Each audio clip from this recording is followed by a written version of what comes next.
ba alam? Ang alin po? Hindi naman sinagot ni Isabela si Santi. Ano po, Aling Elsa? Pakiulit nga yung sinabi niya. Sabi ko, hindi sinagot ni Isabela si Santi. Ang ibig niyong sabihin, may pag-asa pa ako kay Isabela?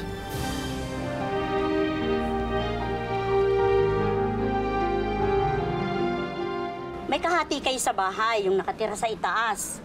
3,000 ang upa sa isang buwan. 1 month deposit, 1 month advance. Kasama na naman ang tubig at saka ilaw. Kailan na pwede lumipat? Kayo kung kailan nyo gusto. Magkano nga ho ulit? 6,000 lahat.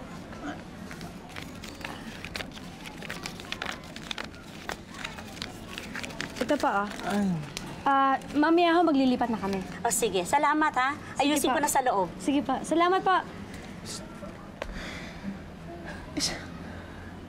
Isabel, nakita mo na buong kabuuan na itong bahay na to? Eh, isang lindol, isang bagyo lang katapat ito, guguho na to eh. Santi, alam mo, maniwala ka o sa hindi. Iba talaga yung pakiramdam ko eh. Ewan ko, pero iba. Alam mo, ang maganda niya, maghanap pa tayo na iba. Baka may maramdaman ka rin kasi doon eh. Hindi. Ito na to. At saka binayaran ko na eh. Hindi ko nababawiin yan. Halika na, uwi na tayo. Sige, pato ka. Ganda na yan. Bakit, Rodolfo? Naliligaw ka ba sa anak ko? Ay, hindi po. Pero, ba't hindi po sa akin sinabi ni Isabela na hindi niya sinagot si Santi? Nagtanong ka ba? O, Aber? Hindi, kasi akala ko... Rodolfo, gusto ko lang ipaalam sa'yo. Si Santi, mabuti ang intensyon niya sa anak ko. Eh, ako rin naman po Teka, paano nangyari yun? Di ba meron kang Michelle?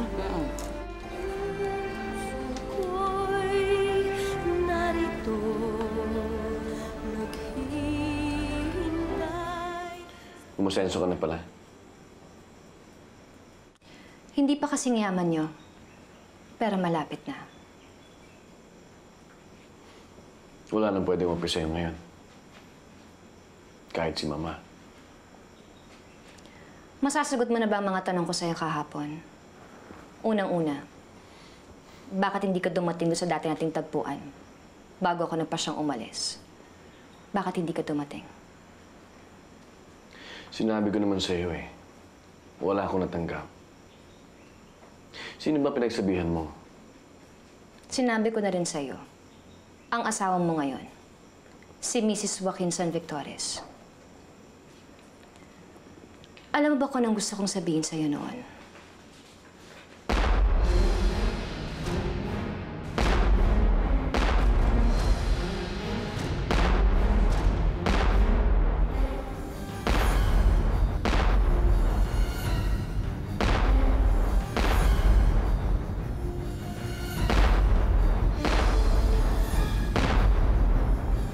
Ano ba ang gusto mong sabihin sa akin? Sasabihin ko dapat sa'yo na pinagsamantalahan ako ng mga lalaki.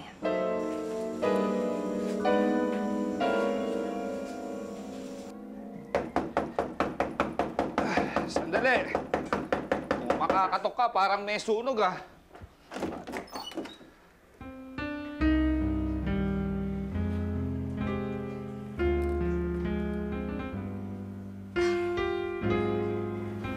Mel? Inay. Nagsabi naman akong darating ako, ha. Bakit ganyan na lang ang gulat mo? Oo. Pero hindi mo sinabi kung kailan. Si Santi nandyan?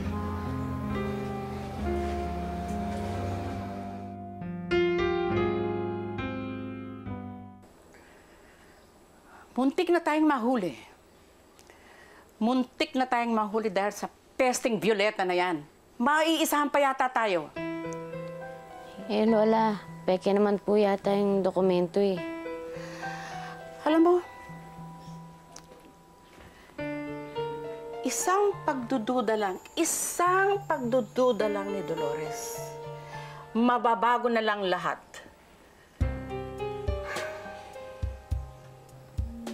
Mabuti pa kaya malaman to ni Felipe. Ho?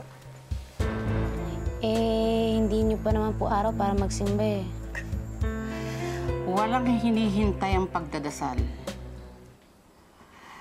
Alam mo, mabuti pa kaya sumama ka sa lola mo sa parlor.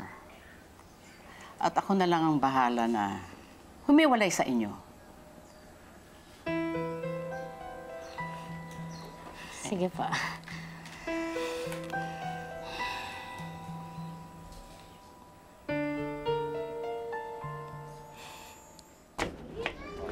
Ate Arlene! Oh! Si Inay. Ay naku, umakit lang sandali. O ano, kumusta na? Nakahanap na kami ng malilipatan namin. Ha? Talaga? O sige, Isabela, muna na ako. Hiramin ko na yung jeep ni Kuya. Sige. Ha? Ha? As in, ngayon nalilipat? Hindi na maghahakot? Oo. Ay, tutulong ako. Rodolfo, ba't ka nandito? May kailangan ka ba? Di ba may pasok ka? Hindi, tinitignan ko lang kung okay ka. Kahit di malaman o maintindihan, kahit na masugatan ang pusong naghihintay sa'yo. Para saan yan? Wala. Masaya lang ako dahil nakakita na kayo ni Santi na malilipatan. Tutulong na lang ako sa paglipat. Sige, kukunin ko lang yung jeep, ha? Ay, ramin ko yung kotse ng amo ko. Naku, wag na. Magagara yung sakyan ng amo mo, di ba? Baka hindi bagay lagyan ng mga gamit na pang mahihirap yun. Eh, kaysa naman magdalawang hakot pa. Alam ninyo, kung gustong tumulong, edi tumulong, di ba? Opo. Sige, Isabela, muna na ako. Babalik ako. Sige. Salamat sa inyong dalawa. Ikaw, ang haba ng hair mo, Ning. Hanggang dito, Saan ka nagpariban, Isabella, ha? Ang ganda-ganda mo. Ikaw, Ingit ka, no? Hindi masyado. Let's go. Mga lalaki, sinira nila ang pagkababae ko. Ang pagkatao ko. Binaboy nila ako. Gusto ko magsumbong sa'yo noon. Pero hindi ka nagpakita. Iba ang sinabi sa akin ni Violeta. Sinabi daw niya sa'yo, pero nandiri ka sa akin.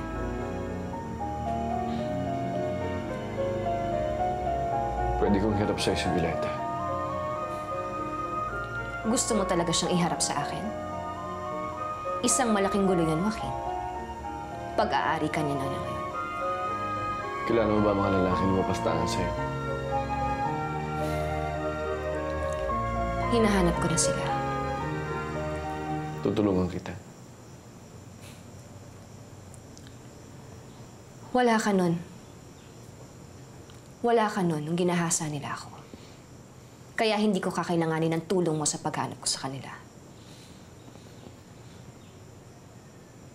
Bakit mo pa ako pinapunta rito kung di mo ako kailangan? Maraming bagay, Joaquin. Gusto ko tayo makita muli. Kung gugustuhin ko. Pupunta ako dito araw-araw para makita ka lang. Sa palagay mo ba, ito lang ang bahay ko?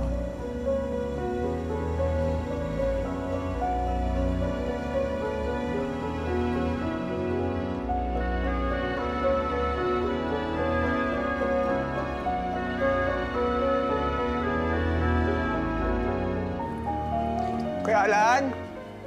Kuya Alan?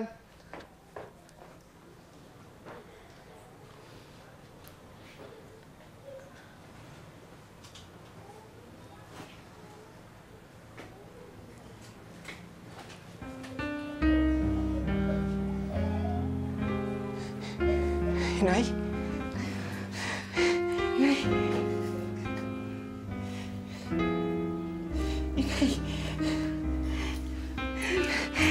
Inay, hindi mo na kayo nagsabi na uuwi kayo. Yan din ang sinabi ng kuya mo sa akin. Gusto ko kayong surpresahin eh.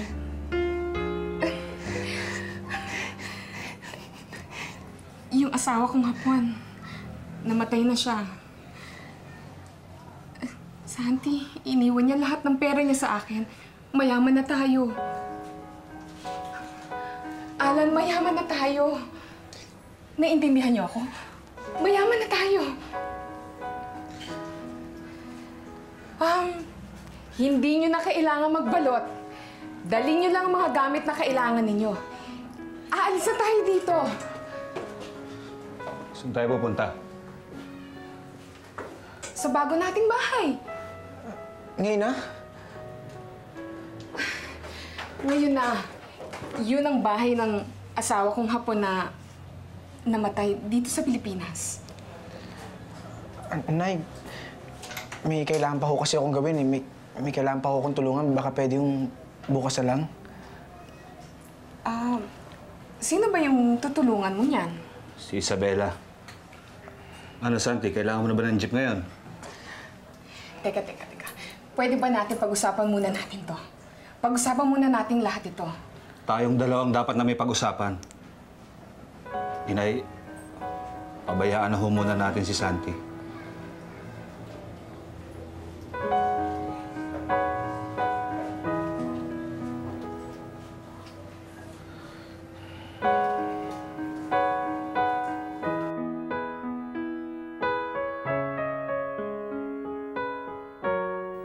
Kalaban si Violeta kung gayon. Mahina ang kalaban, pero kalaban pa rin.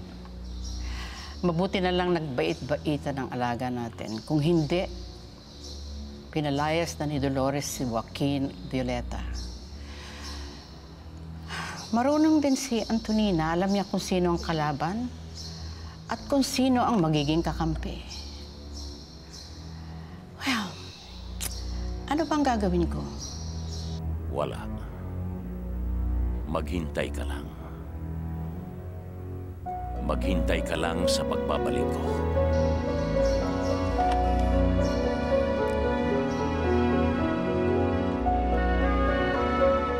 Hindi namin kailangan ng pera ng asawa mo! Puro ka pride! Hindi nakaw ang perang yon! Pero galing pa rin yun sa ibang lalaki! Minahal ko ang lalaking yun. Pero kami, minahal mo ba kami? Hindi ba't iniwanan mo kami isang gabi? Umalis ka nang walang paalam. Kapalit ng isang sobrang pera at sulat. Pinalitan mo ng pera pag umahal namin sa'yo. Ginawa ko yun dahil sa inyo. Hindi ko kayo babalikan kung hindi ko kayo mahal. Hindi na kita mahal. Iwanan mo na kami.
Antonina. Hello, Sheila. Hi, Lola. Hello, Dennis. Well, did you notice anything? Yes po, Lola. I like your hairstyle. You do? Well, good. Oh, tignan lang pasalubong sa inyo ni Antonina. Oh, ayan. Thank you. Oh, come on. There. This one's for you. Wow, Barbie. Thank you. Alam mo, buti pa kayo, wala kayong problema. Eh, Lola, mabait naman po sa akin si Sheila at si Dennis eh. Eh, paano mabait ka rin naman sa kanila? Let's go inside, come on. Talaga ikaw, manang-mana ka talaga sa ama mo. Napakabait talaga.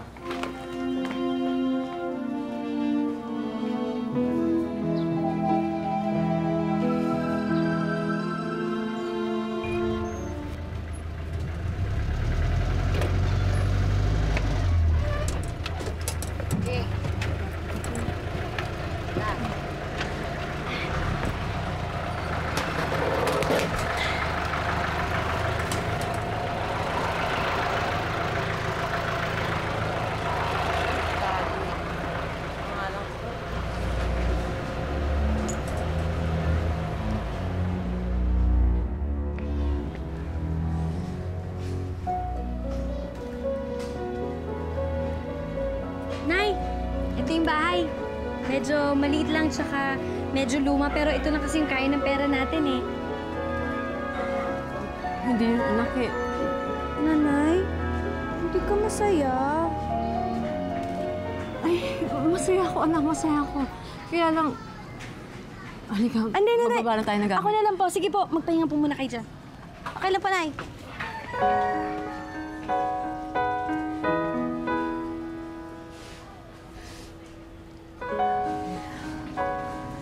Ano pong problema? Wala namang problema. Anong walang problema? Mukhang may problema ang itsura ninyo. Huwag mo sasabihin kay Isabela, ha? Kasi Bakit ba? nakakakilabot eh. Itong bahay na to, dito kami nakatira magkakapatid bago kami magkahiwa-hiwalay. Pagkatapos ng maraming panahon, dito ulit ako titira. Yang bahay na yan? Ito mismo.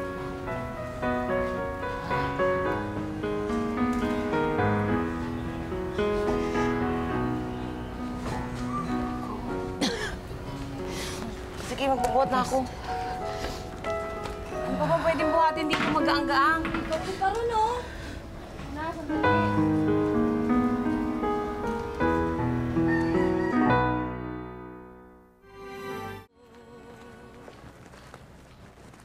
Sandali. Bakit ba? Anong problema mo?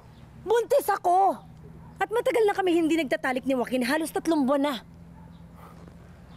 Akin yan. Siyempre! Kaya magpaalam ka na sa kanya ngayon pa lang. Dahil hindi na siya mabubuhay.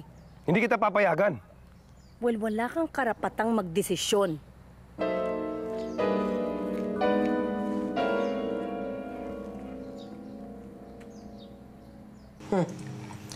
Pinalayas mo siya. Pero kitang-kita naman sa iyong mga mata na mahal mo pa rin siya. Hindi ko naman pinagkakaila yun eh. Mahal ko pa rin ang lalaking kinamumuhian ko.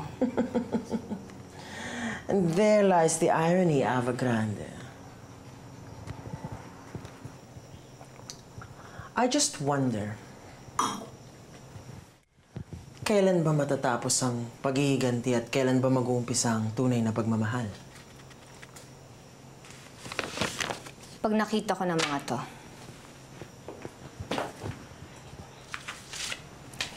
ang mga lalaking gumahasa sa akin, alam ko na ang mga pangalan nila. Kailangan ko lang silang mahanap isa-isa. Sila lang makakasagot sa akin kung sino nag-utos sa kanilang gahasain ako.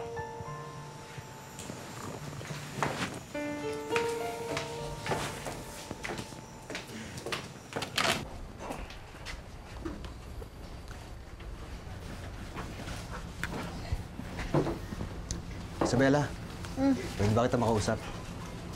Ano ba? Bakit? Ayaw mo tumanggap nung perang tulong.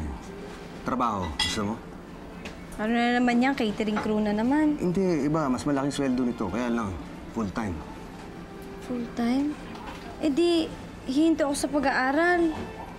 Eh, kaya nga tinatanong kita kung gusto mo. Pag-iisipan ko.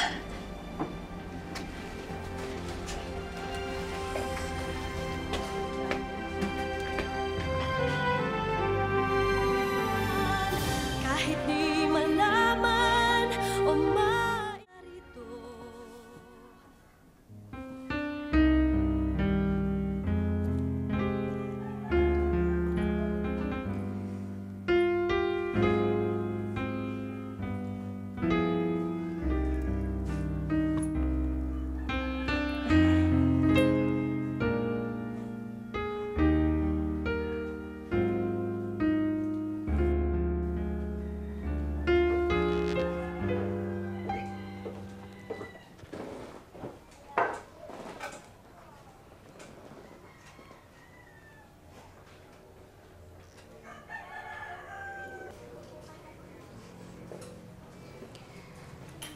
Gusto mo na bang sabihin kay Santi na ikaw ang naduwag noon?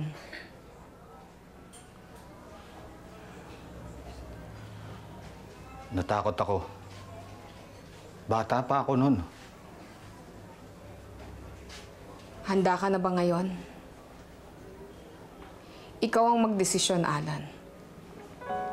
Kung sasabihin natin kay Santi na hindi ka niya kapatid at hindi kita anak.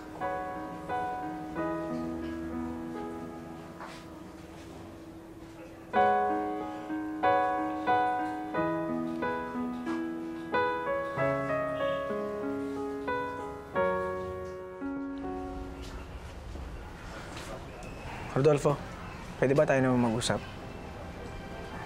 Gusto nga rin kita makausap eh. Bakit? Bakit lahat nito ginagawa mo kay Isabela? Hindi ka pa pala sinasagot ni Isabela eh. Maghihintay ako kahit gano'ng katagal. Lalabanan kita. Ano ibig sabihin? Liligawan ko sa Isabela. May the best man win na lang, pare. Puso ko'y narito, naghihintay sa pag-ibig mo.